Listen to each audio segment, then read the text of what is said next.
Good morning, everyone. Please come in, find your seats. There's seats up here as well.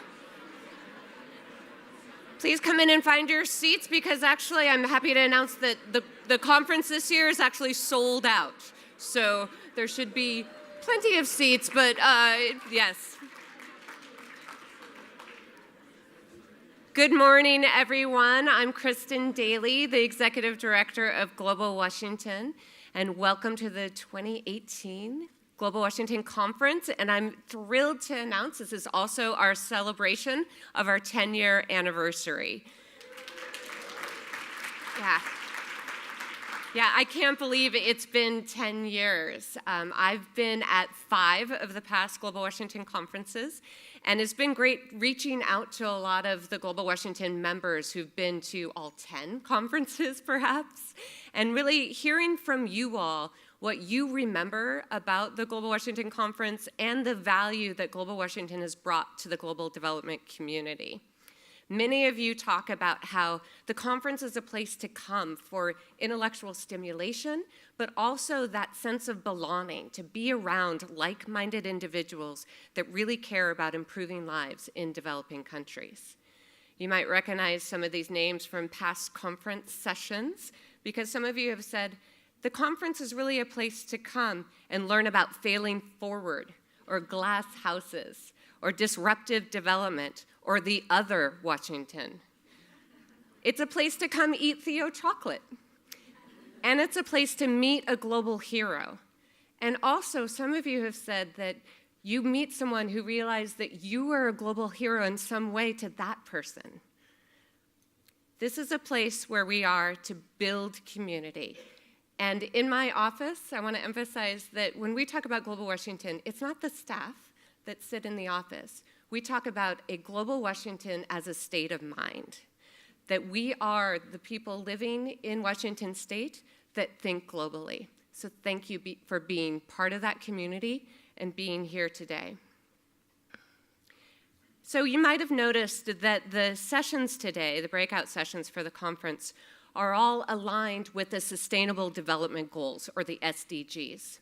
Just as background, the SDGs were agreed upon by 193 countries and provide a common framework and a common language for countries, nonprofits, for-profits to all come together to work on specific indicators and targets. I'm also really excited about today because we are launching the Global Washington SDG Initiative. This is our way to show that Global Washington and Washington State are really leaders in advancing the Sustainable Development Goals. This new initiative will mobilize our community around the SDGs, bring people together from all sectors, and lift up the work that you all do day to day to improve lives, to improve health outcomes, to end poverty, to increase economic opportunity, and so much more. Washington State is a leader in global development, and this initiative will really demonstrate that we have a collective impact of your work to advance the SDGs. So the UN has what they call the goal keepers to promote the SDGs. So here in Global Washington, we're going to have the goal makers. It's all of you doing the work day to day and making the goals happen. So we're just shaping this initiative, and today, the conversations that you have in the breakout sessions are the first step. And we hope that you will engage in the future around this initiative and join us in working groups, in collecting data and targets and measurements. We'll roll that all up into a dashboard so we can really show the collective impact of your work. You'll hear more about Global Washington's past, present, and future at lunch. And now I just want to take a moment to thank our great, generous sponsors for today. First, we have the Gates Foundation, Microsoft, and the Seattle International Foundation.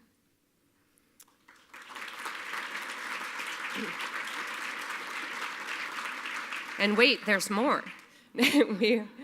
We also have, actually, can you go to Emirates, the Hunger Project, Max Foundation, and Lane Powell.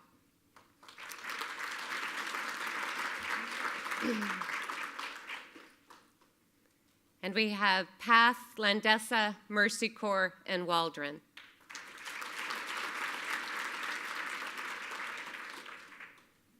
And Clark Newber, Global Impact, Kyle House Group, and World Vision.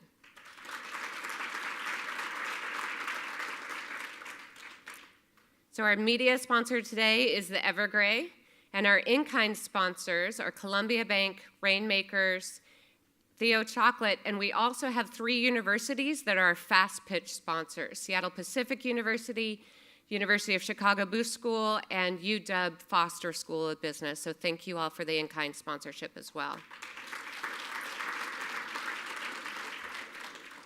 We also encourage people to do social media throughout the day.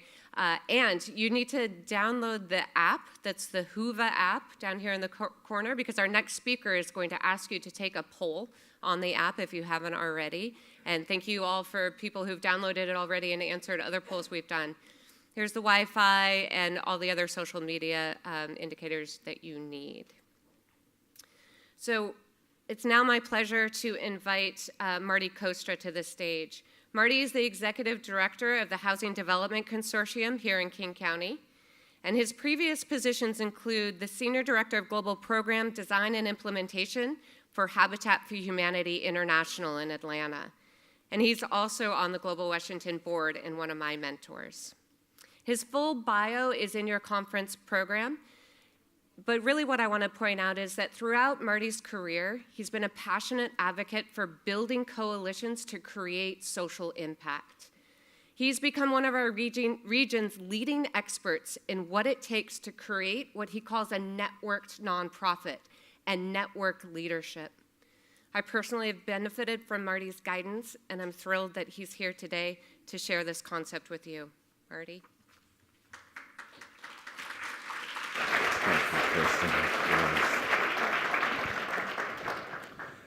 Well, thank you, Kristen, and good morning, everyone. I want you to just take a moment and recognize Kristen's leadership. She has been able to think through creatively, how do we tie the SDGs into a way for us to build the strong networks that are necessary. And hopefully today we can find paths forward in that regard. So thank you, Kristen, for your vision and your leadership. So if you are excited to be here today, say yes. Yes. If you believe you are in a room full of very special people, say, I am. And if you intend to build 5 new relationships today, say, I do. Wonderful, thank you.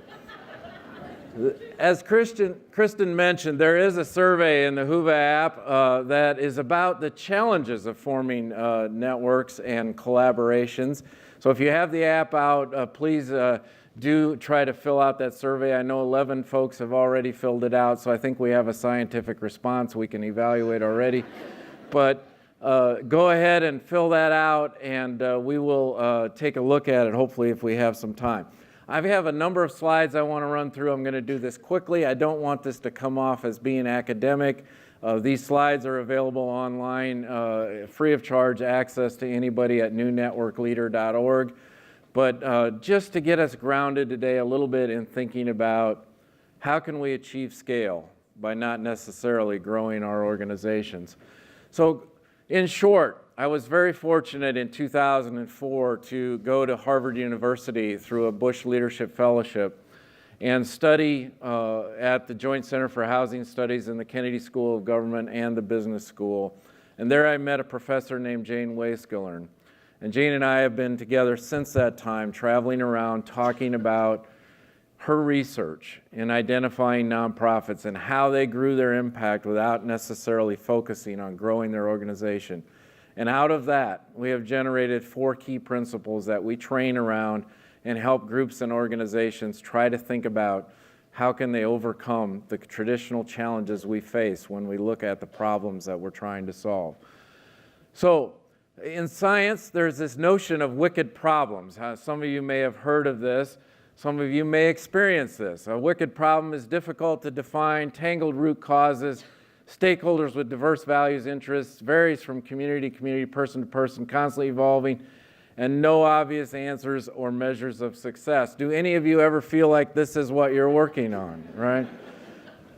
And so we know that complex collaborations offer a robust response to wicked problems, but we also know that collaboration is an unnatural act between unconsenting adults, right? And so you have this really interesting passion to say we're going to do this, and we have funders who help drive it, but we also know in practice how hard this can actually be. And today we've given it many labels. You all know them, you've heard of them, you play with them. Collective impact, aligned action, multi-stakeholder partnerships, and social impact partnerships are just some of the same. When we talk about networks, we're not trying to contradict the work of collective impact, but we do see some key differences. And those tend to focus purely in the area of collective impact's focus on structure. And we tend to look in networks more about relationships. How can we look at values, culture, and bottom-up approaches to developing how we collaborate together? And so why? Well, the research that has been done that we consistently look at takes us to 3 key observations, and I'll go through these fairly quickly. The first, for nonprofits, NGOs, achieving scale and sustainability needed to meet their mission is extraordinarily challenging. Can we admit that in a moment of vulnerability, right? 2, size doesn't necessarily guarantee impact. Even large NGOs, bingos, dwarfed by the scale of the problems and struggle to ensure their impact is greater even than the sum of their individual parts. I was fortunate for the many years I worked for Habitat for Humanity to travel around the world. I could get in front of crowds and get them excited and say, did you realize that we are starting a new Habitat for Humanity home every 6 minutes somewhere around the world? And people would do this like, wow, that's amazing. I said, well, then we're only 96,000 houses a day short, right?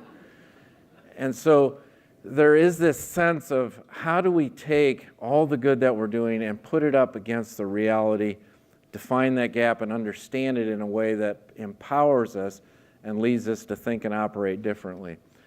And third, how we define success matters. And really, this is the importance of Kristen's vision around the SDGs. Because if we can find a way to measure our performance collectively and our impact collectively, we can move ourselves away from just this constant tension of looking at our organization's performance alone. We believe networks work when the goal is to mobilize organizations and resources together that can deliver more impact, not when the goal is to become a leading organization first engaging in collaboration at the margins. And we believe that a different leadership mindset is the key component to how we're going to get there. And this is probably one of our greatest challenges. But it's grounded, we think, in these 4 key principles that the research tends to keep showing to us. They are mission, not organization. We adopt strategies and tactics to achieve a mission, not to necessarily stimulate organizational growth. I will take a risk with you today and say this. I don't always do it. But I do believe that in many cases, our boards of directors of our nonprofits and our funders tend to reward our EDs and CEOs for growing their organizations, not necessarily for solving the problem. Node, not hub. We tend to see this as how do organizations work as a part of a larger web of activity, not necessarily as the hub of action. And to quickly illustrate this, don't get lost in what this is, other than those of you in social work know this as an eco map, basically mapping out partnerships and relationships. And in my experience in Habitat for Humanity, we were really good at this, but what we ended up with was the organization being the common interest. And what we really want to do is figure out how to put that thing that we're trying to solve as the common interest and get the organization out of the middle. Does this make sense to all of you? Yeah. And this is really, in essence, something that we should be easily thinking about ways to do, but yet it's hard, especially when we're worried about scarcity of resources, brand value, and all those kinds of things. And this is really the component of that principle. Humility first, not let's focus on brand. And we have to help the funding community help us understand how we can empower this and not get caught up in scarcity. And finally, trust, not control. We believe, again, that trust and shared values, a way to come together in relationship, are far more important than the kind of formal control mechanisms we're used to using as contracts, accountability measures, and all of that. Many years ago, Robert Porter Lynch, who was with the Association of Strategic Alliance Professionals, taught me, he said, Marty, look, MOUs are good for one thing. We write them to tell us how to get out of a relationship, not how to make one work, right? So structure and strategy matter, but the single most important factor behind all successful collaborations is trust-based relationships. Many collaborative efforts ultimately fail to reach their potential because they lack the strong relational foundation. That comes from my dear friend Jane. So, how do we make them work?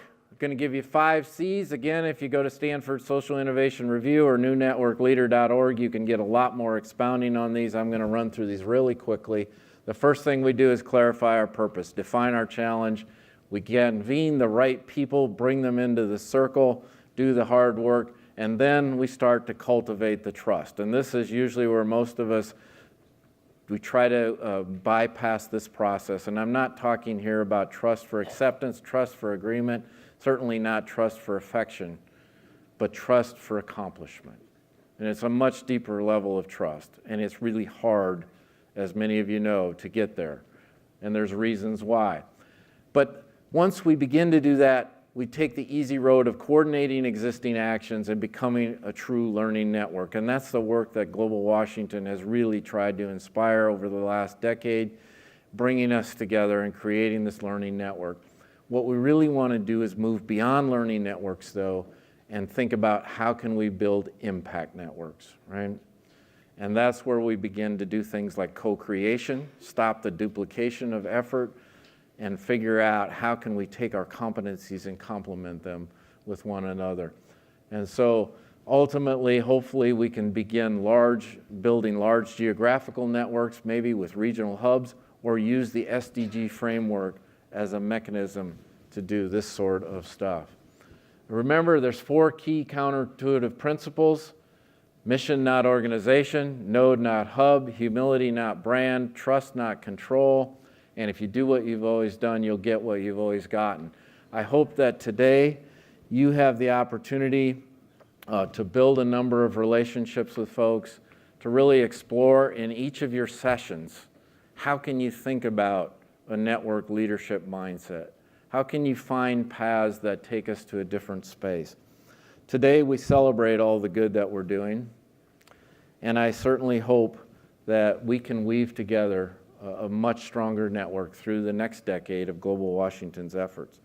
I'm going to close with a quote from the biologist E.O. Wilson, who said, "The real problem with humanity is that we have medieval institutions, Paleolithic emotions, and godlike technology."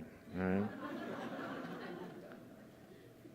The real challenge, I believe, before us is to figure out how do we move from medieval institutions to the institutions we need today to truly have the impact that we're looking for. You're all wonderful people. You're doing great, really, really hard work. You're doing very special work. Society needs each one of us to stand in the gap. What we need to do is figure out how can we draw civil society into grabbing a hold of all of the things that need to be done in a much different way, to lead in a different way, and to have the impact that carries us far beyond to reach those SDG goals.